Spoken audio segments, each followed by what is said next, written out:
ఎక్కడ కళాకారులు గౌరవించబడతారో సన్మానించబడతారో ఆ రాజ్యం సుభిక్షంగా ఉంటుంది, చల్లగా ఉంటుంది అన్నది మన పెద్దలు చెప్పిన మాట. ఈ రోజున ఈ పౌర సన్మాన సభ చూస్తుంటే, ఇంతమంది వేల మంది తరలి వచ్చేటువంటి సభ చూస్తుంటే, ఇంత పద్మ పురస్కారాలతో ఇంతమంది కళాకారులకు గొప్ప వ్యక్తులకు ఇక్కడ సన్మానం జరుగుతుంటే నాకు అది అక్షర సత్యం అనిపిస్తుంది. అలాగా అది గుర్తుకొచ్చేలాగా ఉన్నటువంటి ఈనాటి ఈ సభ తెలంగాణ రాష్ట్ర ప్రభుత్వం పద్మ అవార్డు గ్రహీతలకు ఇలా గౌరవిస్తున్న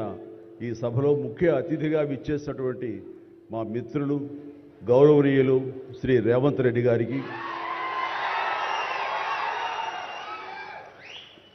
మరొక సోదర సమానులు ఉప ముఖ్యమంత్రి బట్టి విక్రమార్క గారికి, ఈనాటి ఈ సభాధ్యక్షులు జూపల్లి కృష్ణారావు గారికి, మా సినిమాటోగ్రఫీ మినిస్టర్ కోమటిరెడ్డి వెంకటరెడ్డి గారికి, మరొక మిత్రులు మంత్రివర్యులు పొంగులేటి సుధాకర్ గారికి, శ్రీనివాస్ గారికి, ఇక ఇతర పెద్దలకు, అలాగే సిఎస్ చీఫ్ సెక్రటరీ శాంతకుమార్ గారు,